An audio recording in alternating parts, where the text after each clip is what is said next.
उस एडवर्टीजमेंट्स देखते हैं कि ये प्रोडक्ट 100% गारंटी देगा, ये प्रॉब्लम परमानेंटली सॉल्व करेगा, लेकिन क्या कंपनीज ऐसे क्लेम कर सकती हैं?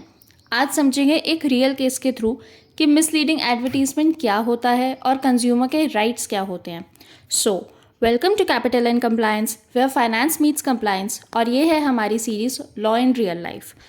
आज का केस है Indian Medical Association versus Patanjali Ayurved limited का। 2023 में इंडियन मेडिकल एसोसिएशन ने सुप्रीम कोर्ट में पिटीशन फाइल करी। आईएमए का एलिगेशन था कि पतंजलि के कुछ एडवर्टीजमेंट्स में ऐसे क्लेम्स किए गए जो कंज्यूमर्स को मिसलीड कर सकते हैं। कंसर्न ये था कि अगर कंज्यूमर किसी एडवर्टीजमेंट को देखकर प्रोडक्ट बाय करता है तो उस डिसीजन पर गलत इन्फॉर्मेशन का इम्पैक्ट नहीं होना चाहिए। अब क्वेश्चन ये था कोर्ट के सामने कि क्या कंपनीज अपने प्रोडक्ट्स के बारे में कोई भी क्लेम कर सकती है।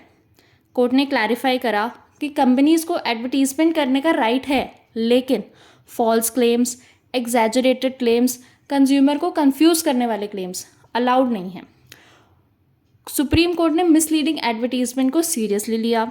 कोर्ट का फोकस था कि एडवर्टीजमेंट सिर्फ मार्केटिंग नहीं होता, एक नॉर्मल कंज्यूमर एडवर्टीजमेंट देखकर डिसीजन लेता है, इसलिए कंपनीज की रिस्पॉन्सिबिलिटी है कि वो करेक्ट इन्फॉर्मेशन प्रोवाइड करें।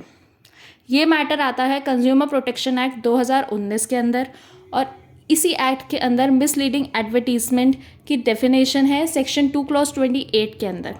सिंपल वर्ड्स में ऐसा एडवर्टीजमेंट जो फॉल्स इन्फॉर्मेशन देता है, कंज्यूमर को मिसलीड करता है, प्रोडक्ट के बेनिफिट्स को गलत तरीके से शो करता है, उसे मिसलीडिंग एडवर्टीजमेंट कहा जा सकता है। कंज्यूमर प्रोटेक्शन एक्ट 2019 के अंदर ये केस जिस अथॉरिटी के पास जाता है वो है सेंट्रल कंज्यूमर प्रोटेक्शन अथॉरिटी, जो मिसलीडिंग एडवर्टीजमेंट्स के अगेंस्ट एक्शन ले सकती है। सीसीपीए इन्वेस्टिगेशन कर सकती है, एडवर्टीजमेंट स्टॉप करवा सकती है और पेनल्टीज इम्पोज कर सकती है। अगर मिसलीडिंग एडवर्टीजमेंट प्रूफ होता है तो मैन्युफैक्चरर और एडवर्टाइज़र पर जो पहला वायोलेशन लगता है वो है अप टू 10 लाख तक की पेनल्टी, और अगर यही वायोलेशन बार बार रिपीट हो तो उस पर अप टू 50 लाख तक की पेनल्टी लग सकती है।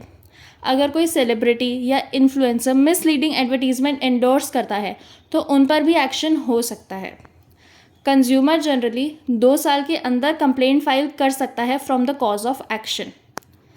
अगर कोई एडवर्टीजमेंट बोलता है कि ये 100% गारंटीड क्योर या इंस्टेंट रिजल्ट देगा तो कंज्यूमर को ब्लाइंडली ट्रस्ट नहीं करना चाहिए। क्लेम्स वेरीफाई करना बहुत इंपॉर्टेंट है। एक स्मार्ट कंज्यूमर को प्रोडक्ट डिटेल्स चेक करनी चाहिए, इंग्रेडिएंट्स और टर्म्स एंड कंडीशंस रीड करने चाहिए, अनरियलिस्टिक प्रोमिसेस से बचना चाहिए, एडवर्टीजमेंट का प्रूफ सेफ रखना चाहिए। इस केस का पर्पस किसी कंपनी को एडवर्टाइज करने से रोकना नहीं था। पर्पस ये था कि कंज्यूमर्स को एक्यूरेट इन्फॉर्मेशन मिले और कंपनीज रिस्पॉन्सिबल मार्केटिंग करें। लॉ सिर्फ बुक्स में नहीं होता, हमारी डेली लाइफ का पार्ट होता है।